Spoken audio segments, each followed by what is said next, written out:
अस्सलाम वालेकुम। अगर आप बोर्ड पैटर्न के मुताबिक, पेफ पैटर्न के मुताबिक या स्मार्ट सिलेबस के मुताबिक पेपर बनाना चाहते हैं तो टेस्ट मेकर डॉट पी के यूज़ करें। इसमें आपको अकॉर्डिंग टू बोर्ड पैटर्न और जो स्मार्ट सिलेबस गवर्नमेंट ने इंट्रोड्यूस करवाया है उसके मुताबिक आप पेपर बना सकते हैं। सबसे पहले ये टेस्ट मेकर डॉट पी के लिखेंगे तो ये वेबसाइट है। उसके बाद आपने लॉगिन पे जाना है। लॉगिन पे जाएंगे तो यहाँ पे आपने अपना ईमेल डालना है और पासवर्ड डालना है, साइन इन कर देना है। साइन इन करने के बाद पेफ पैक पैटर्न है, बोर्ड पैटर्न है, आफाक सिलेबस है, ऑक्सफोर्ड है, पास पेपर्स हैं, बबल शीट है और स्मार्ट सिलेबस है। गवर्नमेंट ने जो इंट्रोड्यूस करवाया है स्मार्ट सिलेबस, उसके मुताबिक अगर आप पेपर बनाना चाहते हैं तो आप स्मार्ट सिलेबस के ऊपर क्लिक करेंगे। जब स्मार्ट सिलेबस के ऊपर क्लिक करेंगे तो ये क्लासेस आपके पास ओपन हो गई हैं। अगर मैं 9th क्लास के पेपर बनाना चाहता हूँ तो 9th क्लास के ऊपर क्लिक करूँगा। ये तमाम तर बुक्स आ गई हैं और मैं इन बुक्स में से फ़िज़िक्स का पेपर बनाना चाहता हूँ तो मैं फ़िज़िक्स के ऊपर क्लिक करूँगा।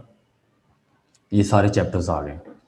अगर आप सारे चैप्टर्स का पेपर बनाना चाहते हैं तो सिलेक्ट ऑल कर लें। अगर आप किसी एक चैप्टर का, 2 चैप्टर का, 3 चैप्टर का पेपर बनाना चाहते हैं तो आपने उसके मुताबिक यहाँ पे टिक कर लेना है। उसके बाद आप एडवांस लेवल पे चले जाएँ, जनरेट पेपर कर दें। जब जनरेट पेपर करेंगे तो ये आपके सामने चैप्टर्स नेम आ गए हैं, उसके साथ टॉपिक्स आ गए हैं। जो चैप्टर्स है, चैप्टर के अंदर जो टॉपिक दिए हुए हैं उसके मुताबिक इसको मेंटेन किया गया है। मीन्स के टॉपिक वाइज इसके अंदर आपको ऑब्जेक्टिव भी मिलेगी, सब्जेक्टिव भी मिलेगी, लॉन्ग क्वेश्चन भी मिलेंगे, शॉर्ट क्वेश्चन भी मिलेंगे। Each and everything according to board pattern आप पेपर बना सकते हैं। ये पहले चैप्टर्स के टॉपिक हैं और ये दूसरे चैप्टर्स के टॉपिक हैं। तो मैं ये बनाना चाह रहा हूँ कि सिलेक्ट ऑल कर लेता हूँ कि मैं 2 चैप्टर्स का कंप्लीट पेपर बनाना चाहता हूँ। अगर आप किसी एक टॉपिक का बनाना चाहें तो एक टॉपिक का भी बना सकते हैं। अपनी मर्ज़ी के मुताबिक आप इस पेपर को जनरेट कर सकते हैं। उसके बाद मैं जनरेट पेपर पे जाता हूँ। जब जनरेट पेपर पे जाऊँगा तो ये आपके पास नेक्स्ट पेज ओपन हुआ है। इसमें लिखा हुआ है मीडियम। मीडियम से मुराद ये है कि अगर आप उर्दू मीडियम पेपर बनाना चाहें तो उर्दू मीडियम बना सकते हैं, इंग्लिश मीडियम पेपर बनाना चाहें तो इंग्लिश मीडियम बना सकते हैं, अगर बहुत बनाना चाहें तो बहुत बना सकते हैं।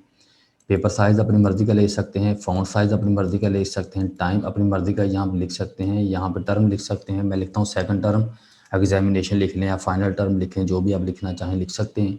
उसके अलावा है बबल शीट। अगर आपने बबल शीट पेपर के ऊपर ही बनानी है तो यस करेंगे तो पेपर के ऊपर ही बबल शीट बन जाएगी।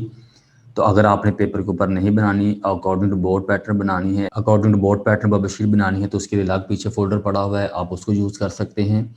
अगर आपने पेपर के ऊपर ही बबल शीट बनानी है तो आप इसको यस करेंगे तो पेपर के ऊपर ही बबल शीट जो है आपकी बन जाएगी।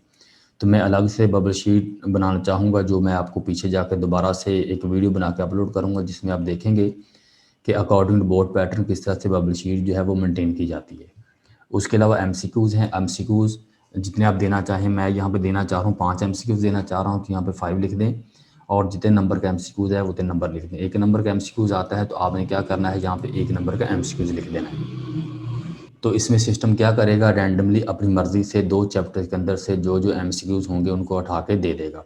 अगर आप पिकअप करना चाहते हैं तो पिकअप पे जाएँगे तो आप अपनी मर्ज़ी के एमसीक्यू सेलेक्ट करेंगे तो सिस्टम वही एमसीक्यू जो है पेपर के लिए बना देगा आपको। ये वो पोर्शन है जो आमतौर पे आप छोटा-सा टेस्ट बनाते हैं, अकॉर्डिंग टू बोर्ड पैटर्न नहीं बनाते, तो आप इसको यूज़ कर सकते हैं। अगर आपने अकॉर्डिंग टू बोर्ड पैटर्न पे पेपर बनाना है तो आप इस मल्टी पार्ट सेक्शन को यूज़ करेंगे। मैं इस मल्टी पार्ट सेक्शन को यूज़ करता हूँ। यहाँ से मैं आपको बताता हूँ कि अकॉर्डिंग टू बोर्ड पैटर्न आपने किस तरह से पेपर जनरेट करना है। तो मैं लिखता हूँ कि सॉल्व एनी 3 क्वेश्चंस। यहाँ पे भी लिख देता हूँ कोई से 3 सवाल हल करें। तो यहाँ पे आपने नंबर ऑफ़ क्वेश्चन देने हैं, मैं नंबर ऑफ़ क्वेश्चन दे रहा हूँ 5। यहाँ पे जो चैप्टर पीछे आपने सेलेक्ट किए हैं वही चैप्टर आपने यहाँ पे लिखने हैं और एक जो क्वेश्चन है वो 2 मार्क्स का है। उसके अलावा यहाँ पे क्लिक करें। यहाँ पे जब क्लिक करेंगे तो आपने क्या करना है, यहाँ पे ये आपका एक और पोर्शन बन गया है। जैसा आप जानते हैं कि जो बोर्ड पैटर्न होता है उसके 3 पोर्शन होते हैं, किसी बोर्ड के 2 पोर्शन होते हैं, तो आप अपनी मर्ज़ी से जितने चाहें पोर्शन अपने बोर्ड के मुताबिक बना सकते हैं। तो यहाँ वो चैप्टर लिखूँगा 1 और 2। यहाँ पे 2 मार्क्स का एक है, मैंने लिखा था सॉल्व एनी 3 क्वेश्चंस, ठीक है।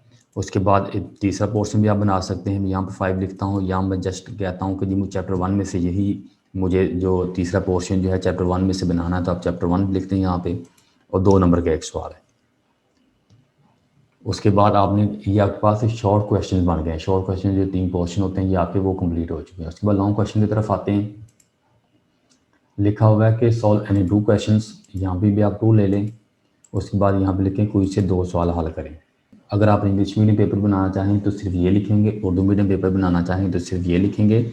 अगर आप उर्दू मीडियम और इंग्लिश मीडियम दोनों पेपर बनाना चाहते हैं तो आप इन दोनों फील्ड्स को फिलअप करेंगे। उसके बाद मैं कहता हूँ जी मुझे लॉन्ग क्वेश्चन चाहिए, चैप्टर 1 में से ले लें, चैप्टर 2 में से ले लें, दोनों में से ले लें, वो आपकी मर्ज़ी है। लॉन्ग क्वेश्चन जो है वो 5 मार्क्स का है। तो आपको पता है कि फिज़िक्स में लॉन्ग क्वेश्चन ए पार्ट होता है और बी पार्ट न्यूमेरिकल होता है। तो हम यहाँ पे बी पार्ट न्यूमेरिकल का लेते हैं, हम कहते हैं जी चैप्टर 2 में से न्यूमेरिकल दे दें। ठीक है, ये 4 मार्क्स का है, ये एक क्वेश्चन कंप्लीट हुआ है। यहाँ पे add other multi part question यहाँ पे क्लिक करेंगे, एक और आपके पास खुल जाएगी बार। उसमें भी आपने अपनी मर्ज़ी से सिलेक्ट करना है, लॉन्ग क्वेश्चन है, उसके साथ न्यूमेरिकल है। मैं अब ये कहता हूँ कि 1 और 2 दो चैप्टर पीछे मैं लिए थे, यहाँ भी ये ले लेता हूँ और यहाँ पे लिख देता हूँ 1 और 2। और सिस्टम क्या करेगा अपनी मर्ज़ी से लॉन्ग क्वेश्चन चाहे चैप्टर 2 में से ले लें, न्यूमेरिकल चाहे चैप्टर 1 में से ले ले, या न्यूमेरिकल चैप्टर 2 में से ले ले, लॉन्ग क्वेश्चन 1 में से ले लें, उसकी अपनी मर्ज़ी है। तो ये 2 क्वेश्चन बन गए। इस तरह से आप जितने भी क्वेश्चन बनाना चाहें आप इसको करते जाएंगे तो आप क्वेश्चन बनते जाएंगे। उसके बाद जनरेट पेपर कर, जब जनरेट पेपर करेंगे तो ये आपके पास पेपर बन चुका है। अब देखें 5 नंबर की मैंने ऑब्जेक्टिव दी थी, ये आपके पास बोथ में आ गया, उर्दू मीडियम भी आ गया और इंग्लिश मीडियम भी आ गया। ये मैंने जी सब्जेक्टिव पार्ट दिया था, इसके अंदर 3 पोर्शन होते हैं, एक पोर्शन ये बन गया हुआ है, दूसरा पोर्शन ये बन गया हुआ है, तीसरा पोर्शन ये बन गया हुआ है। मैंने वहाँ पे 2-2 मार्क्स लिखे थे, तो आपने यहाँ पे अपनी मर्ज़ी से मार्क्स लिख देने हैं। जैसे आपने कहा है जी कोई से 3 सवाल हल करें, 3 सवाल से मुराद ये है अगर एक क्वेश्चन 2 मार्क्स का है तो 3 क्वेश्चन 6 मार्क्स के होंगे, तो आपने यहाँ पे 6 एंटर कर देना है। और उसके बाद पार्ट 2 आ गया। पार्ट 2 में अगर आप देखें तो एक आपके पास लॉन्ग क्वेश्चन आ गया है और दूसरा उसके साथ न्यूमेरिकल आ गया हुआ है। इसको भी अगर आप देखेंगे तो एक लॉन्ग क्वेश्चन आ गया, दूसरा आपके पास न्यूमेरिकल आ गया हुआ है। तो अगर आप इसके ऑब्जेक्टिव आंसर लेना चाहते हैं तो यहाँ पे क्लिक करेंगे तो आपकी जो ऑब्जेक्टिव है उसकी आपको आंसर की मिल जाएगी। ये ऑब्जेक्टिव के आपके पास आंसर की आपको मिल गई है। उसके बाद अगर आप चाहते हैं